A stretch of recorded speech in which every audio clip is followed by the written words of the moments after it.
Welcome to this episode of Trache Talk, where we're continuing our interview special series in 2025. Lina, one of our medical student volunteers, is chatting to Professor Sarah Wallace. Sarah is a consultant speech and language therapist who works in Manchester. Sarah was awarded an OBE for her work with patients recovering from critical illness with tracheostomies. Sarah's going to explain a little bit about one of her projects, helping patients recover their voice and get eating and drinking again. Over to you, Lina.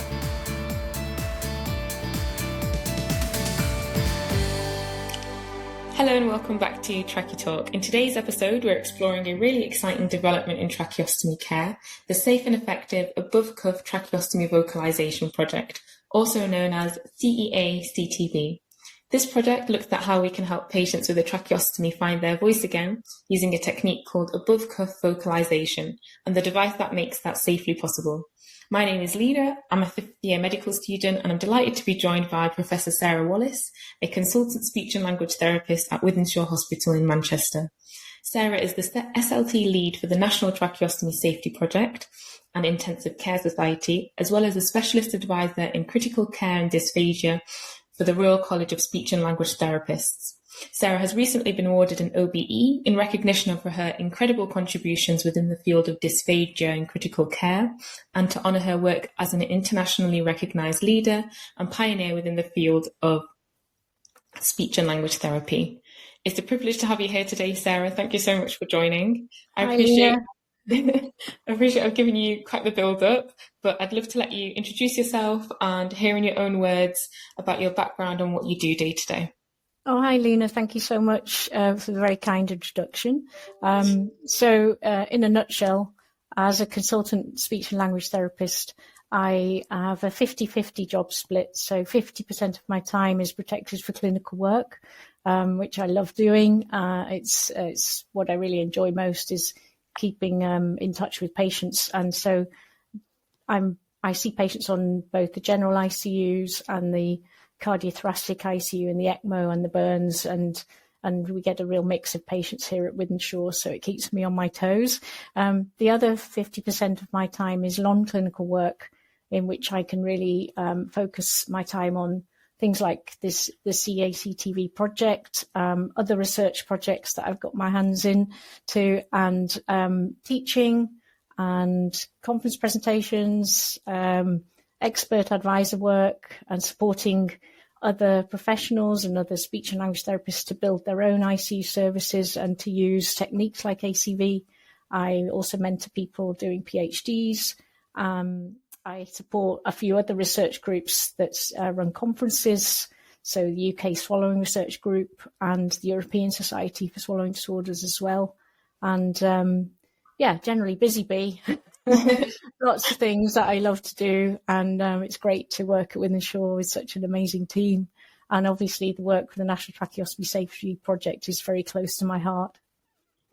Well, it sounds like a really, really rewarding and lovely breadth of work that you cover day to day, and it's nice that despite doing all the research and academic and teaching stuff, you still get to maintain patient contact, and half of your job is still clinical and patient facing. I think that. Well, that's where the research questions come from, is the patients that you see and trying to answer some of those clinical challenges. So without having patient care and patient facing work, I wouldn't be able to really be motivated to do that research. So it's the patients that drive you to look for better ways of doing things and really to provide, innovative care. Absolutely. I think it sounds like they're core to all of this. I know you've dedicated a lot of your care to supporting critically ill patients, and you've actually played a major role in shaping the involvement of speech and language therapy in tracheostomy care across the UK and beyond as well. So I'm curious to hear, how did you first get involved with critical care patients and tracheostomies, and what drew you to this area of practice? Well, I think I got really interested in it before it was a thing. So even before there was a clearly defined role for speech and language therapy in ICU. And in fact, it was, rare for a speech therapist to be referred a patient on ICU. But I've always wanted to work in the, I suppose, the most medical environment in acute care. And I suppose the complexity of ICU patients is what really I found drew me to that, because I think they are perhaps the most it's the most fast-paced place. It's always a clinical challenge. There's have to have, as a speech and language therapist, a much broader and deeper medical knowledge, and there was sort of new ground to be broken. So I think whilst it was difficult sometimes when there wasn't anybody who could act as a role model or mentor for me, it was also an area where there was a lot of scope for doing new work, and I could see the need when I started to sort of get my hands on trachea patients, that I just thought, well, hang on a minute, these patients can't talk, they can't swallow, why are we not seeing them? And so I suppose that's what motivated me to try to really build recognition for that role, and also to sort of champion communication and swallowing needs for our patients. And obviously the complexity of patients has continued to grow more so than ever. So there's never a dull day, and I'm still learning every day. When I see a new patient, there's always more to understand. And obviously advances in the medical treatment and interventions is also creates more opportunities for me as a speech therapist to do more. For instance, say with ECMO patients, as we now see those patients earlier with tracheostomies, there's more scope for us to learn, to develop new techniques and to really push boundaries. So that's kind of my curiosity and my need to satisfy that sort of itch to do things that are a bit difficult.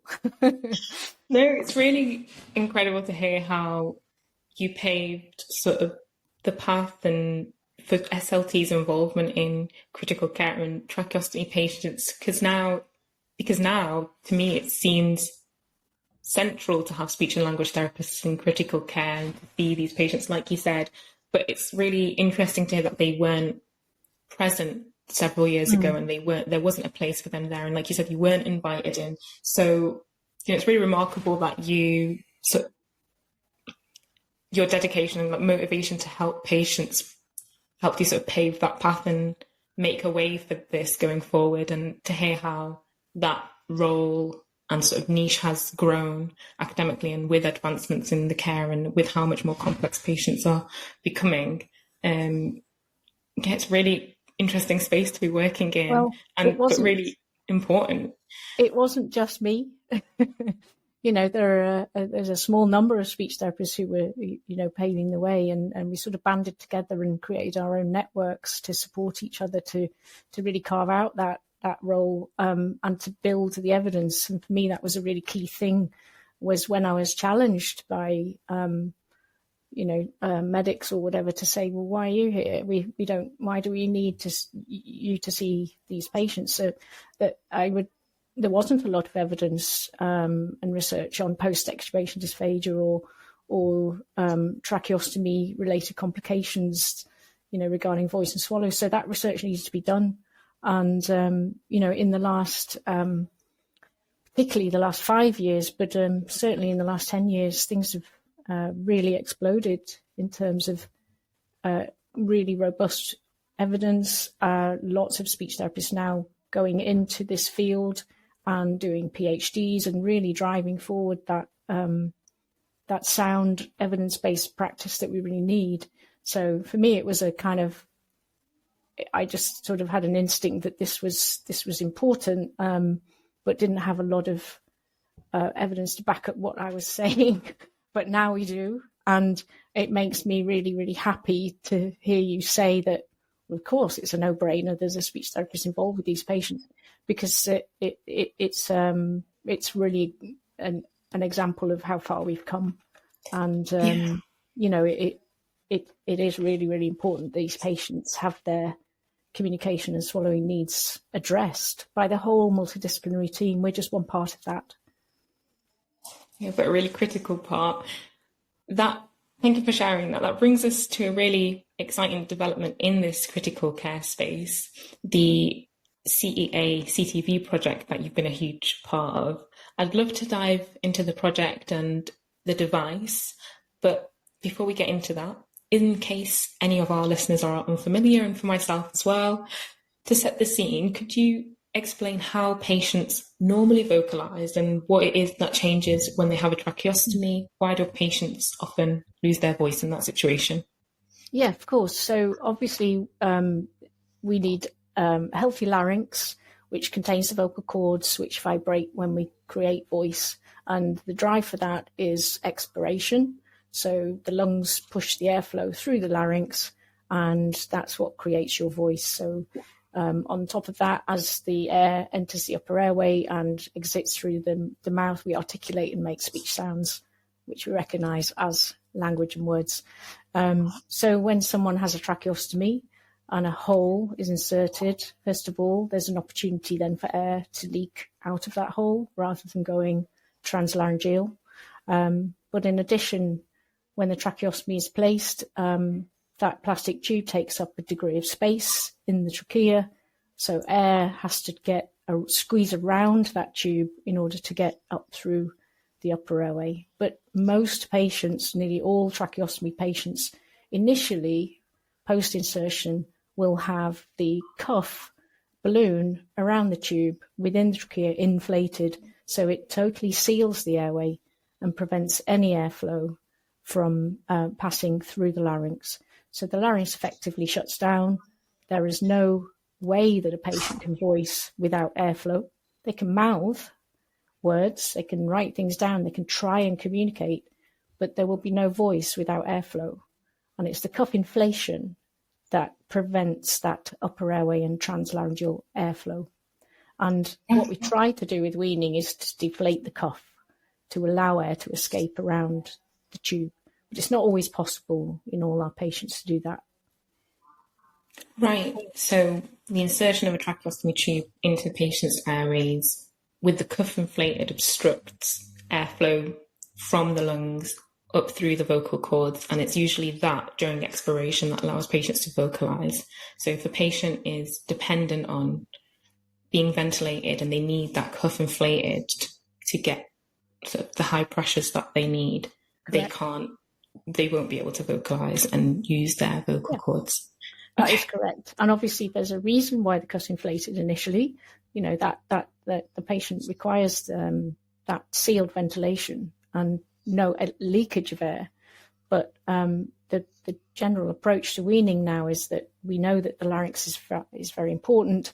So by, early cuff deflation with the use of a passimure valve, a one-way valve, which gives you back that lost PEEP, then we can allow patients to have upper airway airflow, but still be ventilated. And we don't lose that lung recruitment if you use a valve. However, some of our patients are unable to tolerate early cuff deflation. So we need an alternative approach to providing airflow when a patient has a cuff inflated, or they're slow to establish cuff deflation. They may manage 20 minutes twice a day. How do they communicate the other hours of the day when the cuff's inflated? So these can be done in tandem. The first line approach should be early cuff deflation, but the above cuff vocalization or above cuff airflow technique is really there for us to have a way of facilitating airflow when the cuff is inflated. Okay. That's really interesting and cool to hear, and I'm sure it sounds incredibly important for patients to be able to vocalize, like you said, not just within the 20 minutes that they can sort of tolerate the cuff being deflated, but throughout the whole day. So I'm curious to hear what kind of impact, from what you've seen, does this loss of voice typically have on patients? Oh, it's enormous. The number of patients who have expressed to me the trauma that they associate with loss of voice. It affects everybody, and there's a lot of research to back this up as well that has looked at using qualitative studies, looking at the psychosocial impact, psychological impact of loss of voice. One of the things is that most patients wake up with a tracheostomy and they don't realise why they've lost their voice, and they don't understand that it's just loss of airflow. There are other reasons why patients may lose their voice as well. You know, if they've got laryngeal injury or, you know, neurological issues. But if it's purely about the cuff status, they don't understand. All they know is they can't talk. One patient said to me, I couldn't even scream when I had pain. And they don't know what's happened to them. One patient said to me once he thought he'd had a stroke. So the trauma, the isolation, the frustration, the fear, we know these patients are more likely to have pain relief, not managed as well. They're more likely to have adverse medical events happen to them. So it's not as safe if they can't communicate.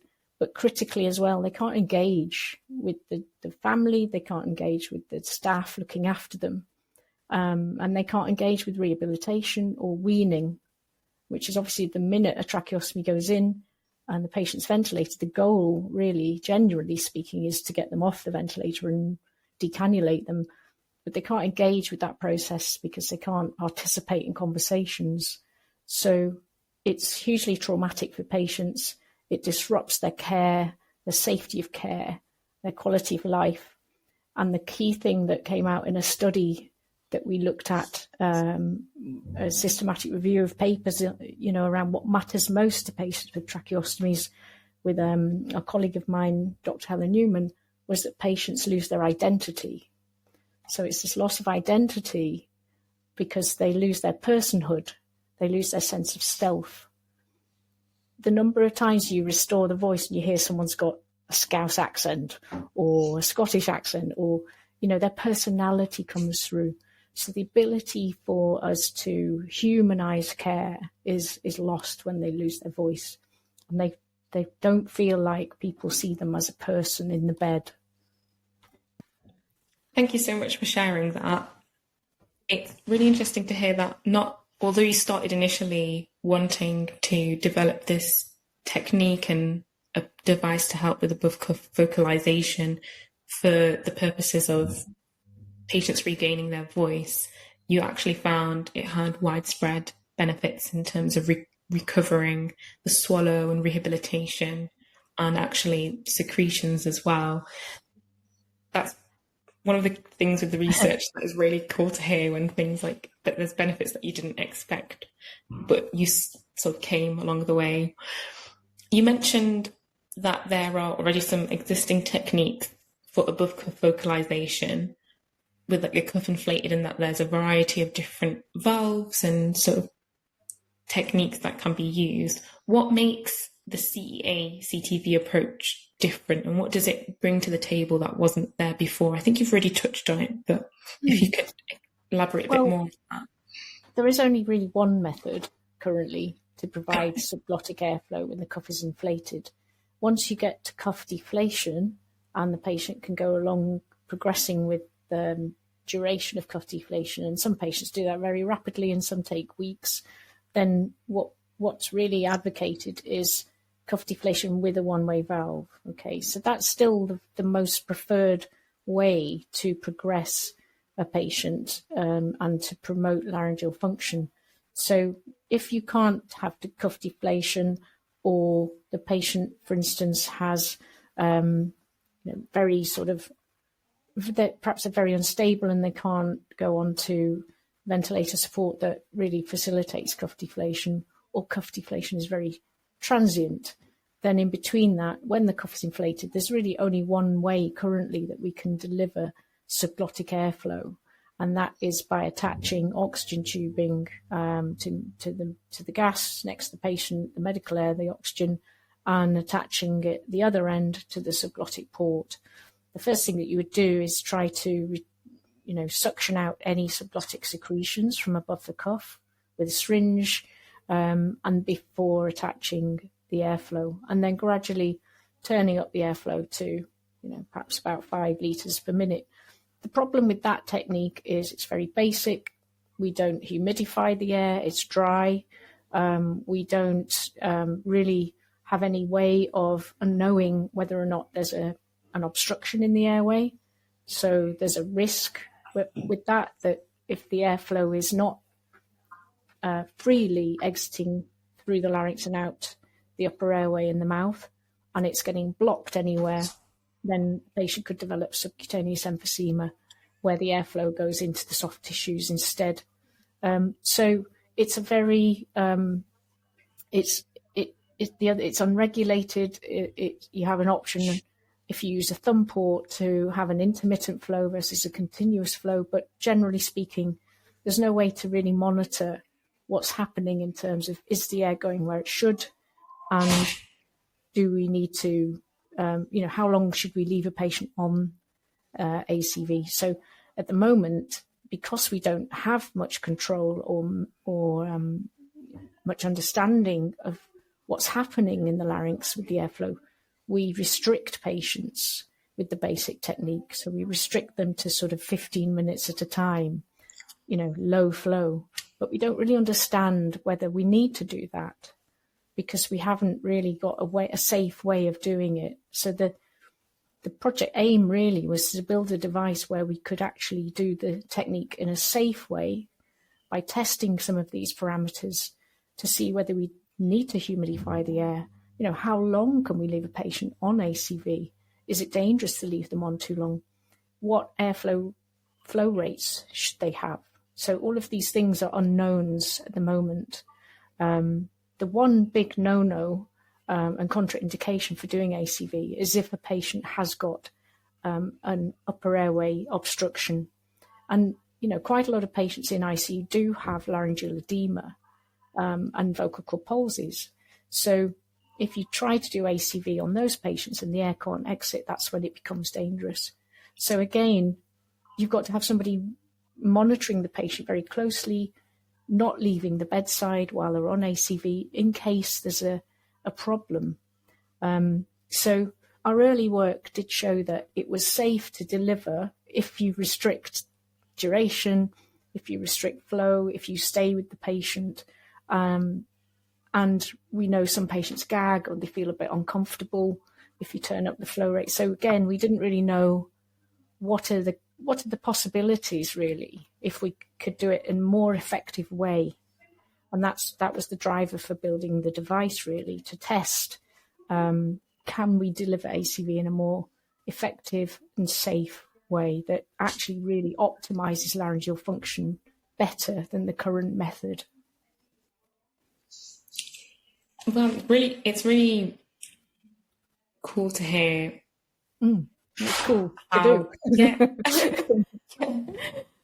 How, you started, there was already a technique, but the limitations of something that is not unregulated, but what it was.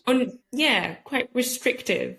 And when you don't have evidence or feedback or any way to sort of monitor what's going on, you are, like you said, in turn restricted to how long you can keep a patient on it and therefore how long they can talk. So, yeah, imagine being able to know that, find out what is a safe sort of parameter and safe length and duration for patients to be on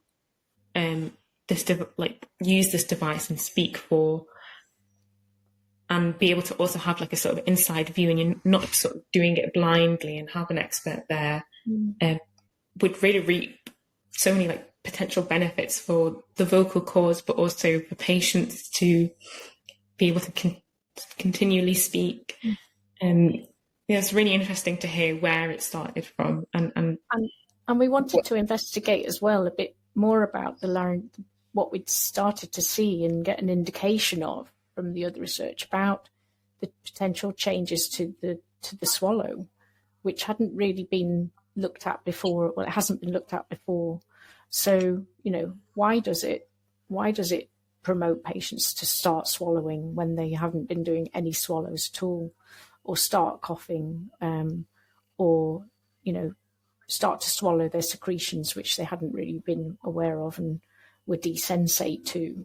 So we wanted to sort of observe those things more closely, but also look at to see if we can understand the sensory aspects of swallowing as well, because we know, well, we think we understand that patients who have been intubated and had cuff inflation with an endotracheal tube and then cuff inflation with a tracheostomy tube, their larynx stops working. They just don't do anything. They're not talking, they're not swallowing, they're not coughing, they're not doing anything. So secretions pool and they are insensate to those.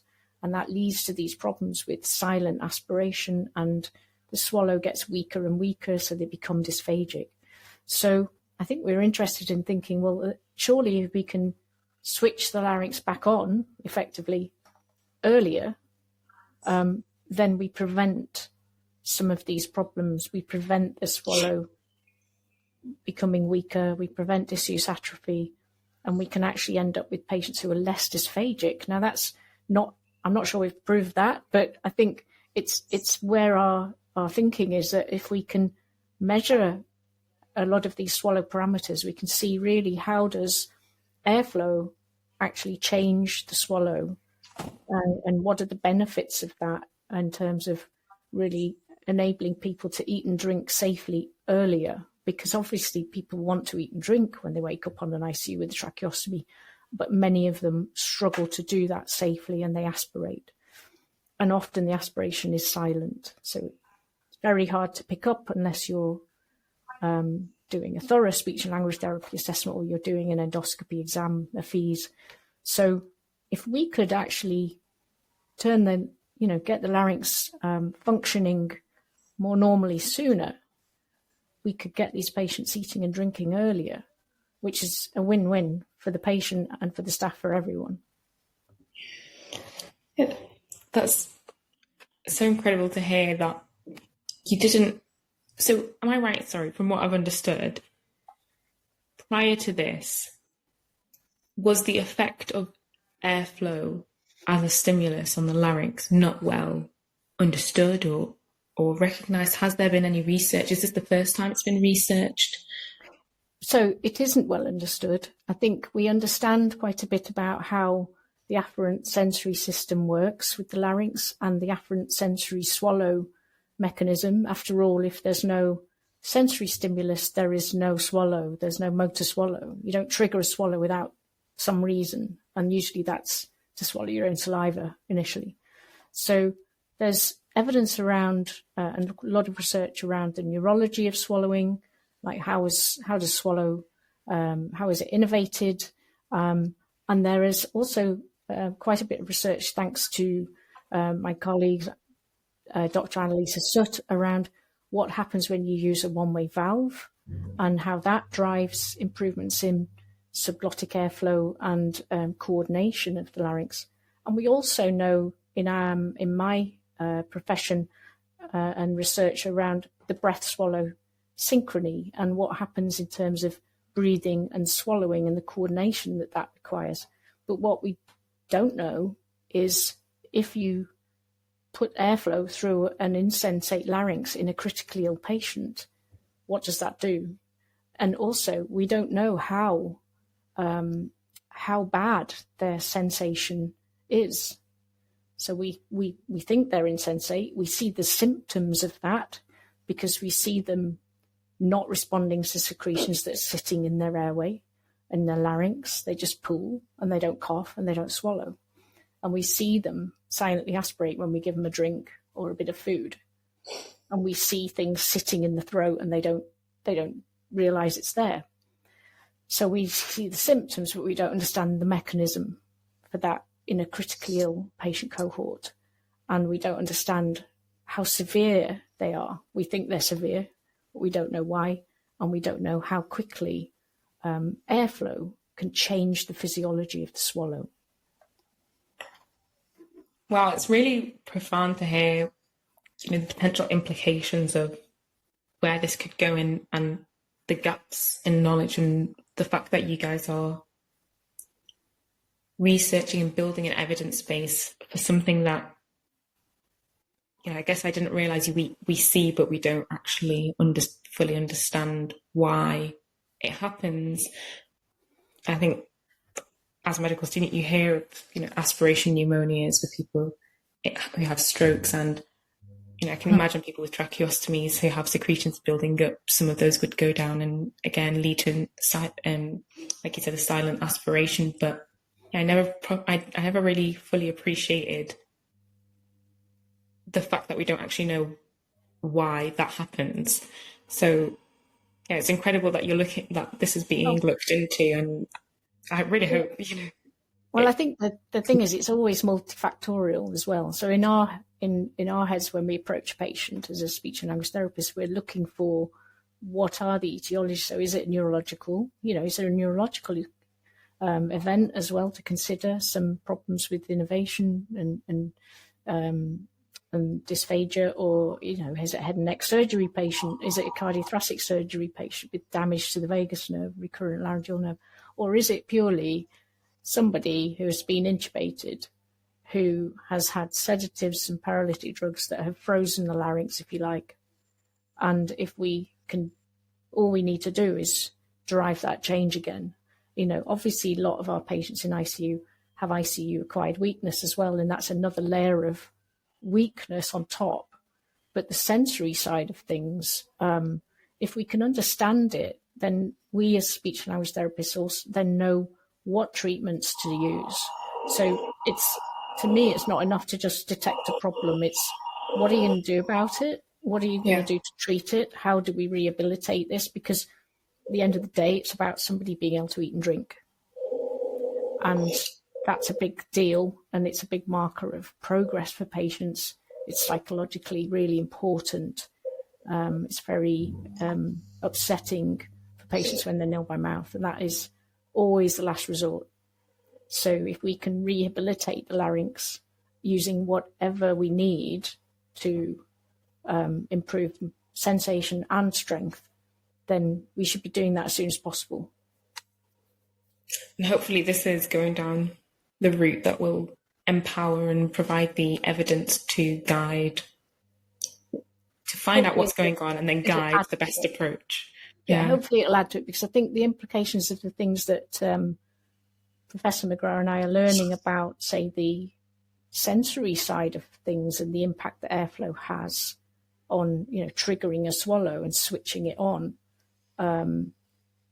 It's the same really for whether you're providing airflow through ACV or whether you're providing airflow through cough deflation. So we're learning about airflow, full stop. And the impact of that then is quite wide ranging. It affects all these weaning approaches that we can use, really. Were there any particular challenges you faced when developing this device or refining the approach to delivering this airflow above the cuff safely? The pandemic, which completely interrupted our study. I think the early phase of the study was designing the device, and that was absolutely fascinating, because I think, my role in the project is really as a clinical advisor on communication and swallowing and voice. So I knew what I wanted this device to be able to do. And it was fascinating to work with the physics team and the design team and Professor McGrath as well on how do we actually translate that into a medical device. And I've never done a device development study before, so I learned a lot about that, and it was great to collaborate with the university so closely. I think we had some delays that affected the build of the equipment when we couldn't get certain bits and valves and various things, and I think that it was ready to test just when the pandemic hit. So the clinical trial phase of the project was then delayed a few years, and that was really the bit that was my heaviest input, really, which was actually testing this device, doing the nasendoscopy procedures on the patients at the beginning, at the end of their trial, and really sort of helping support Professor McGrath to collect that data and to use the eStim catheter to look at the sensory side of things as well. So it's been great to work with other people that have assisted with the project as well, that have assisted with data collection. And I think the other thing which was challenging was looking at all of the different parameters that we wanted to gather data on, and obviously we can't collect data on everything. So it was trying to narrow that down, which to things that would include clinical data around the swallow and the voice quality that the device would provide, and then also things like staff opinion, and also patient anxiety and patients' compliance and any sort of adverse effects and things like that. We wanted to collect all of that as well. So there has been, a whole raft of different things that we wanted to look at, and we have looked at a lot of those. But yeah, it's been a long process, largely because of the small matter of the pandemic just interfering with things in the middle. Because this was an NIHR funded project, so it was paused for good reason during the pandemic. I imagine a lot of things were paused during the pandemic, and particularly if you were working in critical care and tracheostomies, you probably really needed busy anyway. How you mentioned, of course, collaborating with Professor Brendan McGrath and other staff on this project, and of course this type of project doesn't happen in isolation. What kind of sort of expertise do you feel that your role as a speech and language therapist, and what kind of contributions do you feel you've had on this project, or do you feel you've shaped the direction of it in a particular way? You mentioned having a role in, picking what data is looked at, or what particular things you want to measure that might be of interest for you and for patients. What other things do you feel like you helped shape the direction of? Well, I think the design initially, which was to sort of really work with the team at the university to help, I suppose, to help them to understand what the purpose of the device was, why we wanted it to do certain things like, have the ability to humidify the gas, or have the ability to have a shut-off sensor that would shut off if there was an obstruction. Because I think initially it was identifying what are the current clinical challenges with the basic method, and therefore what do we want the device to do to sort of address those. So flow rates, ramp time, which is how quickly the airflow explodes or gradually is delivered, and so I think trying to really kind of pin down what are the things that we really want to answer in terms of clinical safety and challenges of implementation of ACV right now in ICUs around the country, and what are the concerns that people have about the technique, and then build those into the device. And then I think really the design was a fun stage, because it was like, what do you want this to look like? And how do you want it to be positioned by the bed? Do you want it on a pole? Do you want it to, fixed to something else? And all sorts of things that had never occurred to me. So I was really learned a lot. I was really interested in how do you decide, how you want a device to look, what alarms you want it to have, how you want them to sound, God knows, so many things. And then I think in the clinical trial phase, just the sort of practicalities of running a clinical trial, which at times were quite difficult because we're so good here at weaning patients that we would often get the cuff down so quickly that we would miss the opportunity to, recruit that patient to this study. Or patients who were very delirious, it's quite difficult to engage them in the study. So there were lots of things that we had to sort of learn along the way. But sometimes we were recruiting 2 or maybe 3 patients a week, which would obviously mean 6 additional fees examinations that we'd have to do, and then sort of find the extra time. And it's just always unpredictable. And then another week you wouldn't have any. So it's sort of having that flexibility to sort of really, as soon as you get a patient, be able to kind of get on with it, which is always going to be a challenge for somebody who works clinically and has a busy diary, like we all do. So I think it's just been super exciting, as the data started to come back now, and Brendan's had his head into that to sort of see some of the things that have really are beginning to show really interesting results. So I can't wait to write it up now. Sounds really exciting and really varied with the things that you were involved in, from like device development to deciding what particular parameters or what features you want on the device based on the clinical challenges. It's really cool to hear the different steps involved of like a device being developed. And it sounds like you have to also be really adaptable and quite opportunistic with how you recruit patients. What types of patients were you, or is this suitable for all patients that have a cuff inflated, or what types of you mentioned laryngeal edema being a contraindication, and could you tell us who this might be suitable for? So I think any patient where there is, well, first of all, they have to have the glottic port type of tracheostomy tube. So there are several different brands of tubes available that have a subglottic port. So if the patient hasn't got that tube, then it's a non-starter.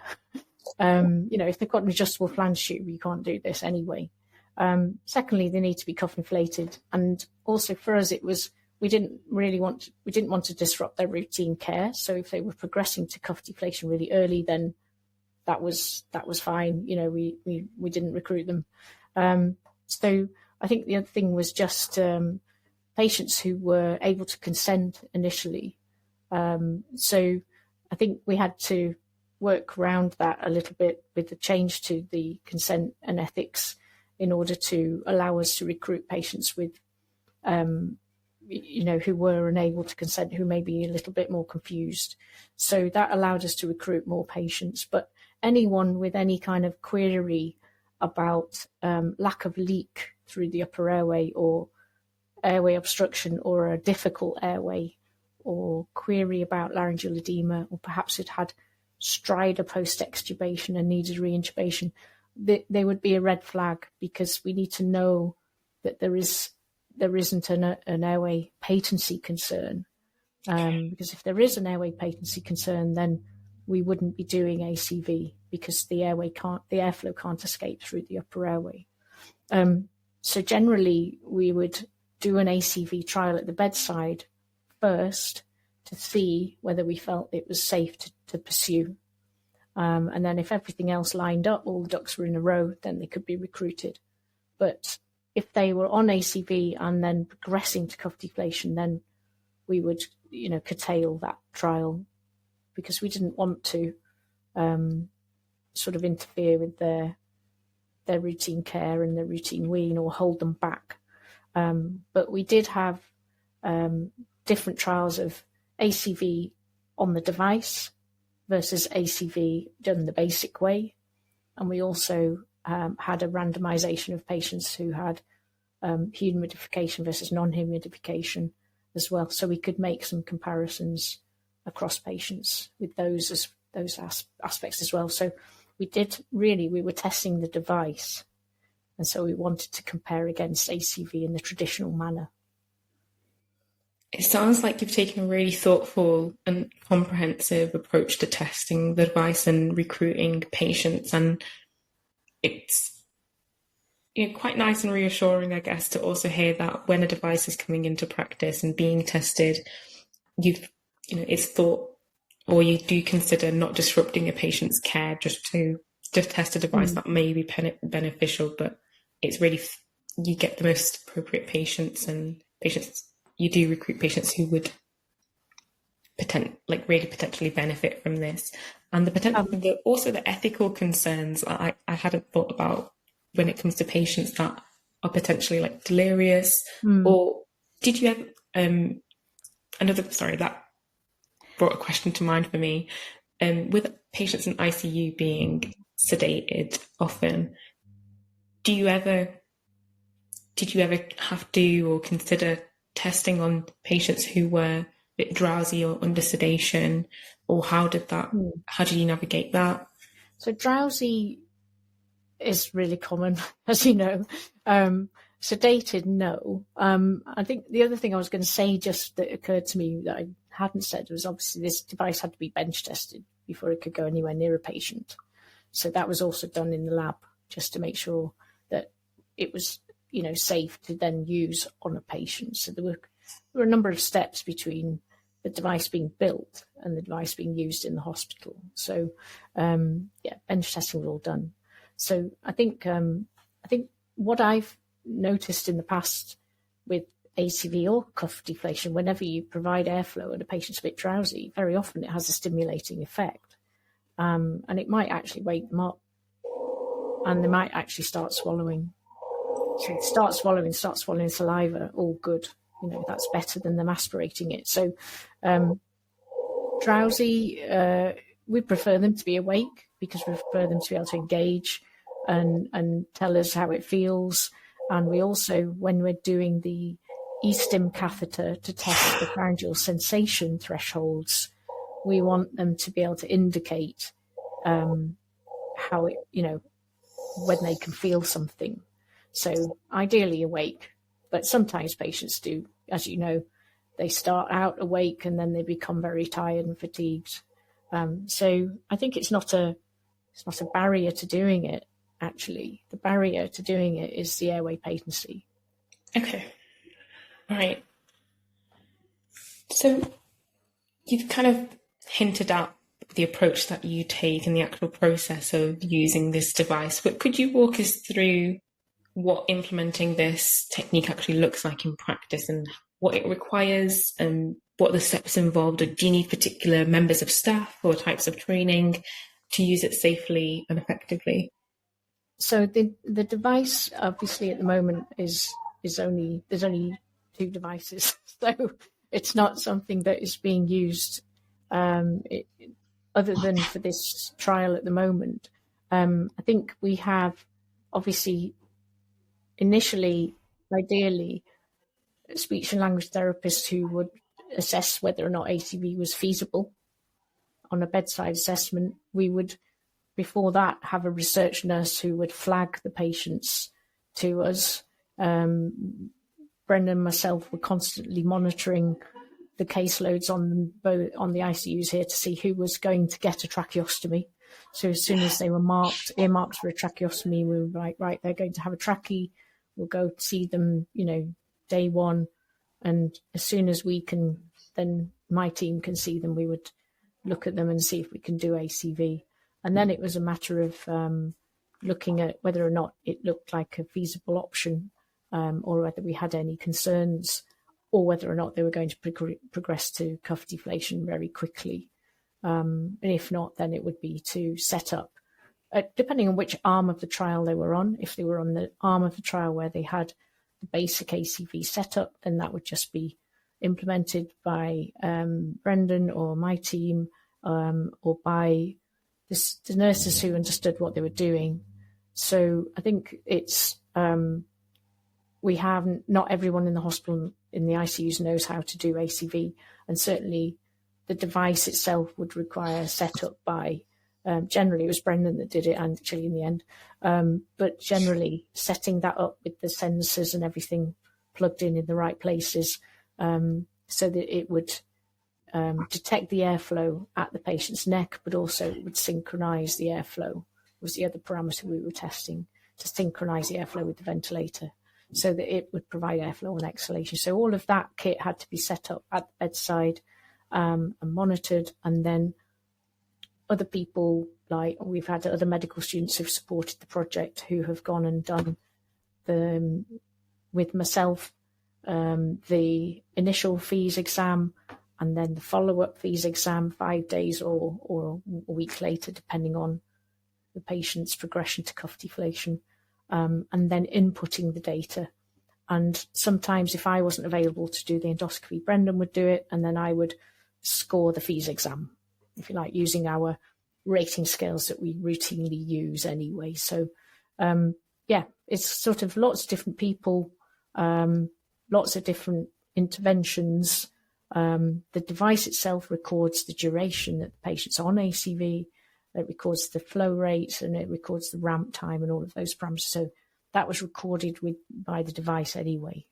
But yeah, there's the device and the database had to be completed at the point that we started the first trial. The first fees when we switch ACV on, and then the final fees, and that would mark the end of the trial for the patient. So lots of steps, lots of sort of daily visits to the patient. Yeah, full on. A lot of data collection, a lot of people involved, it sounds like. Yeah, but largely Professor McGrath running around with the kit. Because primarily the patients were on one of the two ICUs here, but they are at opposite ends of the hospital. So, right, okay. Logistically, not ideal. But other people supporting with things like the interviews with the staff about what they thought of the device, and then also interviews with the patients about their levels of anxiety around communication as well. So those were the sort of things that were a bit easier to collect. Whereas I think for him and me, it was more about the nitty-gritty sort of assessments and setting up the kit and the fees. So, and then scoring all the fees exams as well. Right. So it sounds like you had speech and language therapists, the critical care consultants, medical students, and research nurses. And the nurse at the bedside. And really, you can't do research without that goodwill either. And a lot of people very interested. So, there would be a bit of a buzz if a patient was on the study, the other staff around, the nurses around that would be, oh, yeah, I've heard about your project, it's really cool.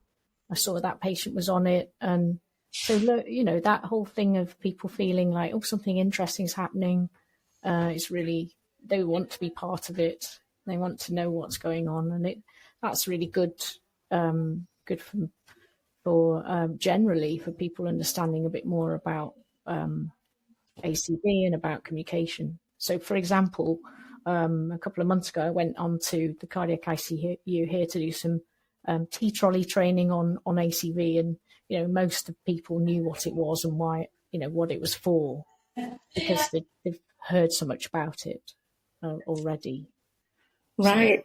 So there's been a lot of it's nice to hear there's a lot of interest. And I think because I'm involved in a lot of national networks with speech and language therapy, so a lot of the stuff that we're doing is, I disseminate to the speech therapists around the country as well. And Brendan and myself both get a lot of queries from other ICU teams, medics or speeches or physios contact us and say, oh, we've heard about ACV. Can you give us some idea how we go about it? What are the things we need to think about?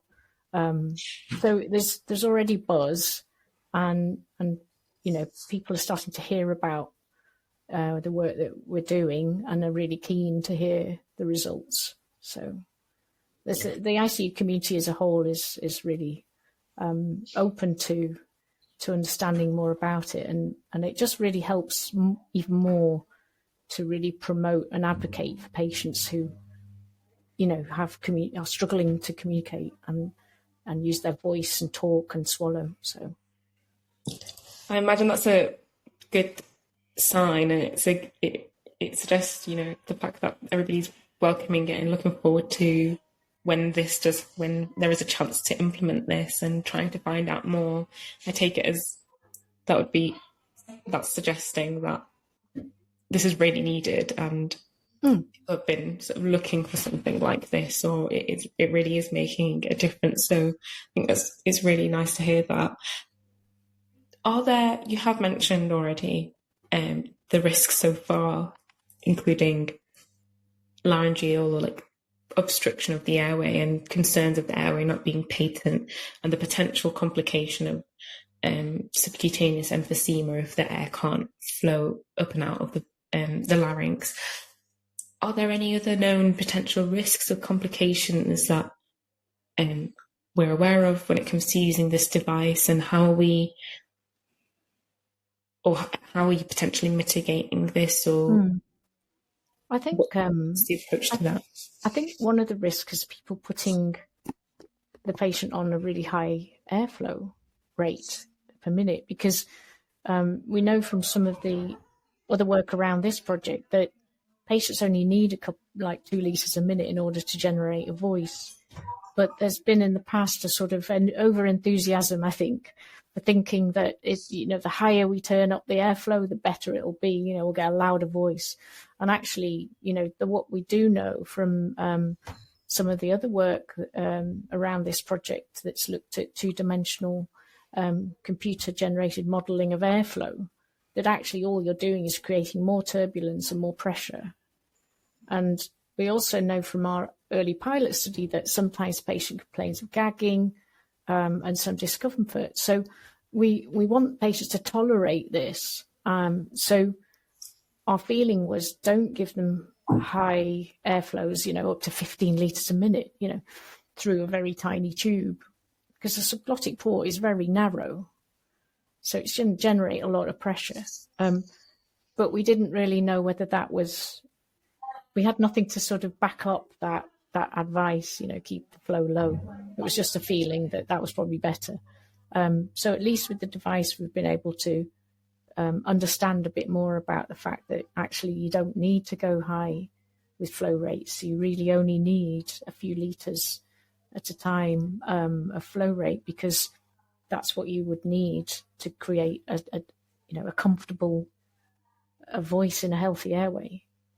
So we're learning a lot of other things around, some of the problems that we've worried about, and when people have asked us about using ACV in their own local trust, and they've said, well, I put this patient on 15 litres and then I went off and had a cup of tea. You can't leave patients alone on high flow rates. But now we understand a bit more about how to back up those statements about flow rates and how to use it more, how to mitigate some of those problems and improve tolerance of airflow for patients. After all, if you deflate the cuff, when you deflate a cuff and a patient's on a ventilator, that's actually quite a lot of air blasting through the upper airway. But you're not trying to blast that air through a tiny subglottic port. Okay. So it's different. So, it is something that we have needed to try and tease out some of these clinical challenges, just to make it better tolerated and more comfortable for patients, and more successful in terms of giving some voice, whether it's a whisper or nothing, an audible creaky voice or what, better than no voice, but also the swallow triggering and the coughing triggering and secretions getting blown and expelled from the airway, which is always going to be good. If you can blow the secretions out of the airway, it's better than them being aspirated down the airway. So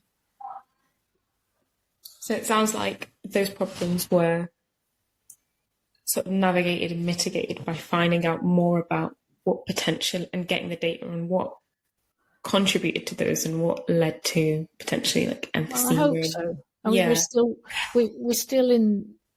we still need to look at all of this and work out how we might change an ACV protocol. Because at the moment we've got as we said, a restrictive protocol that limits the time, tries to limit the flow rate, and the duration someone's on ACV. But, that's because we're nervous and we don't know how it works and we don't know what's best. So this research hopefully will give us a lot more information that will help us to really improve the protocol and the way that it's delivered. If people are still using a basic technique, we're still going to have problems. So it's how we then translate what we've learned from this device into clinical practice going forward is the next challenge. Thank you so much, Sarah, for sharing all the technicalities and the thoughts that's gone into the process so far. It's clear the team has been really comprehensive and thoughtful with how things have played out. At the heart of all this, of course, are the patients, and I know your work is deeply rooted in patient care. So I'm curious to hear from your perspective, what does safe and effective vocalization mean for patients, and what kind of difference is this device making to their experience from what you've seen? So one of the things that we've looked at is patient anxiety levels, and we've got early indications from the data that anxiety levels obviously drop because when patients can communicate, and that sounds like obvious, but it's really nice to show that if we use a device like this, we implement earlier voice restoration and give people back that gift of speech, that it actually does work and it does change how patients feel in terms of anxiety, because anxiety is a real barrier to patients recovering in ICU. It will pervade everything from a nurse or a physio trying to deliver care. So if a patient generally feels less anxious, then they're going to progress quicker in all areas, not just getting a voice back. So I think that's really, really important. And so far we've not really had problems with patients tolerating the device either. So they haven't found it uncomfortable. We've had no adverse effects. So it's not like something that the patients have struggled to master or struggled to cope with. And we've also seen that for a patient, really, from what patients have constantly told me over the years, is for them, the functional impact is about talking and eating and drinking. So that's the bottom line. Can I talk? Can I communicate, get my message across, not be frustrated, not be frightened, speak to my family, tell my loved one, that I love them, talk to people about, how I'm feeling, even become less delirious and confused because you can have a conversation and people can answer your questions, and say, why am I here? Why am I on ICU? What am I doing here? How long have I been here? All those things that patients can't express unless they can talk, and also just have their personality back, as we said earlier. There's a really nice patient that was involved in the study who had a really good conversation, which we have a video of as well, talking about Liverpool Football Club and what that meant to him. And it's these what seem like mundane things but are actually part of who we are. Yeah. And that gift of speech is what restores that, and suddenly interactions with the staff become more joyous. They become more meaningful. So, and I see that. That's what's so amazing about my job. I get to see that, and I get to enable that often. Seeing that come back, it's like that spark comes back in a patient's eye, and giving the patient their first drink, being able to eat again, weaning them off the tube feeding.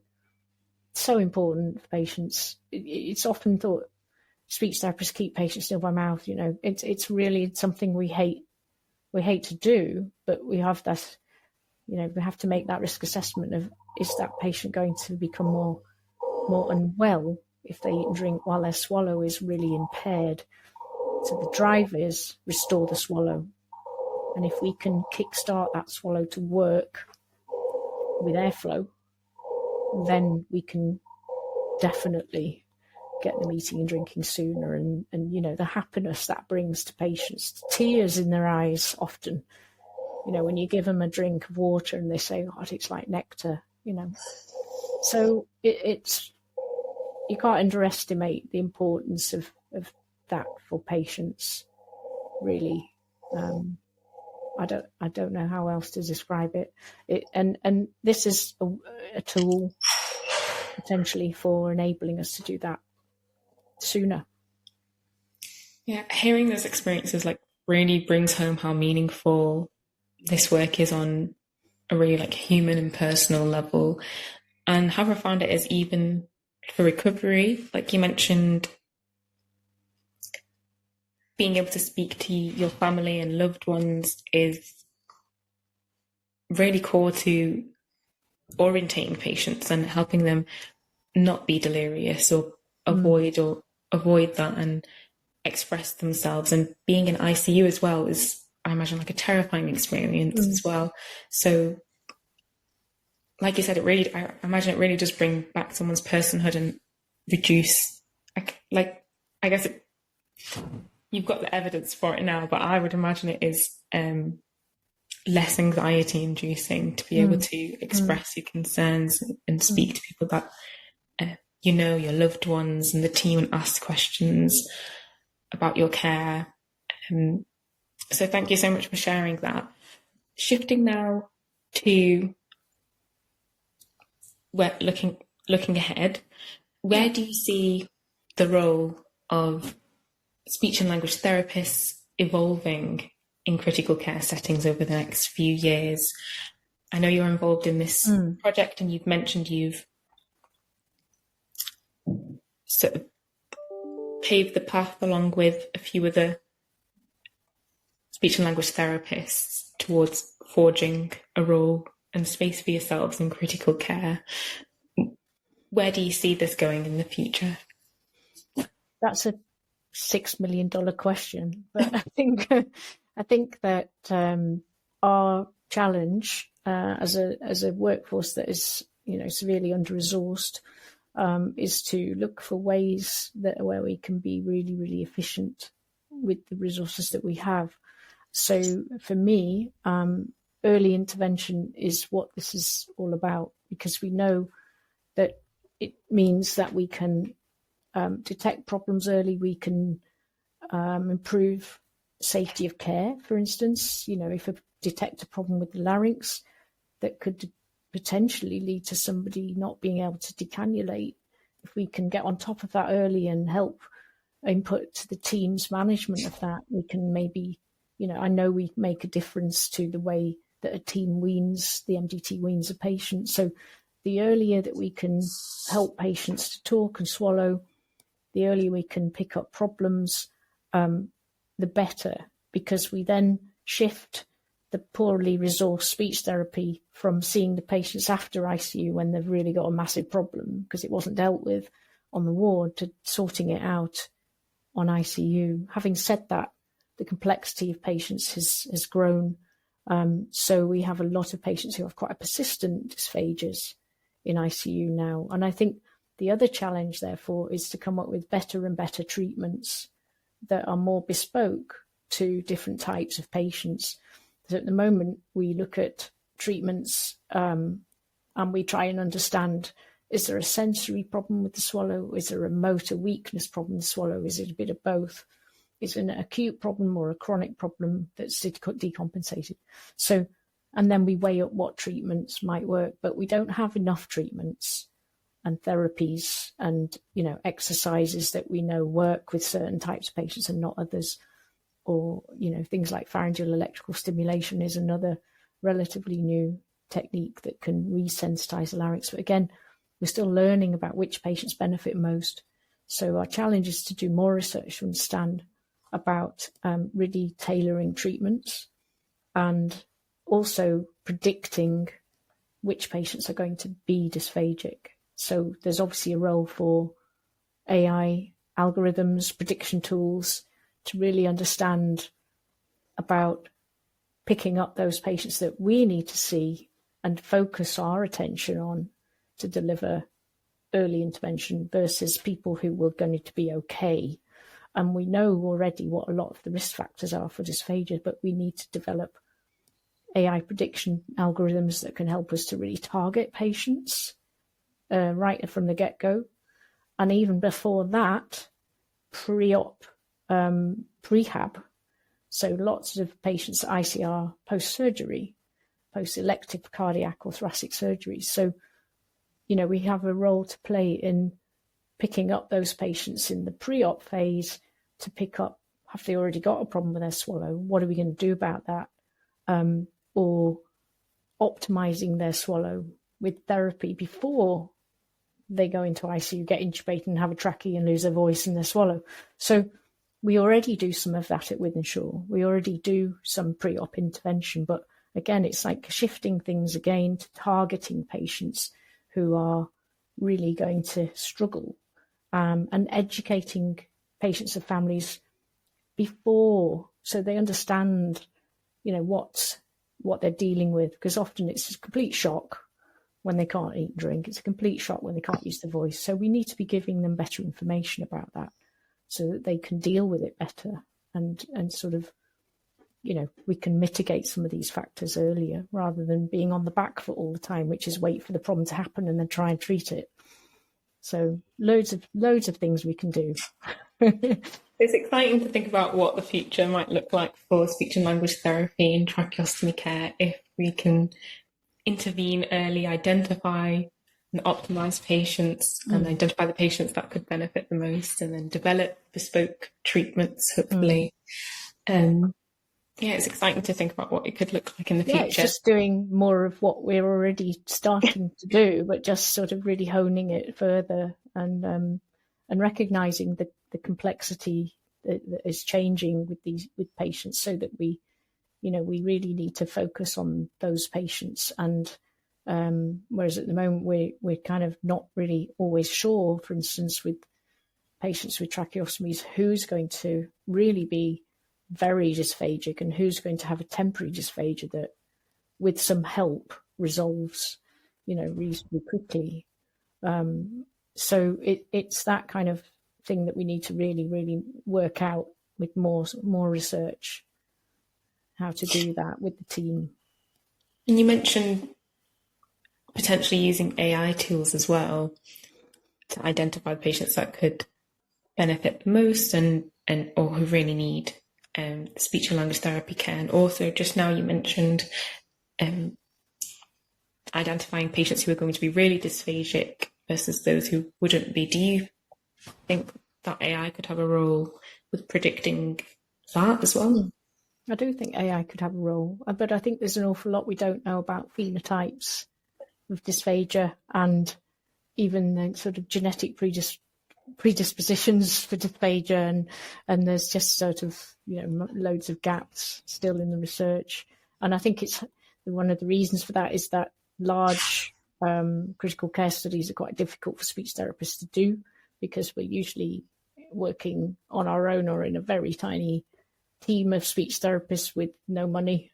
So that collaboration with our medical and MDT colleagues is absolutely crucial, because we can't do this on our own. But I think it's making the way to do that is to really help team members to understand why it matters.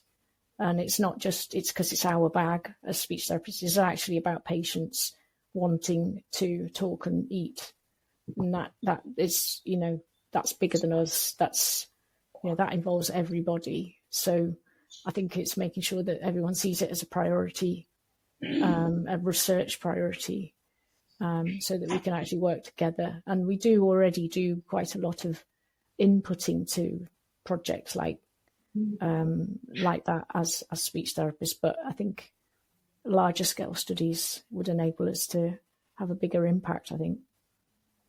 Yeah, absolutely. I mean, I hope the importance of this becomes increasingly more recognised. That brings me on to my best. Yeah, you've done a great job so far. So my final question, Sarah, is if listeners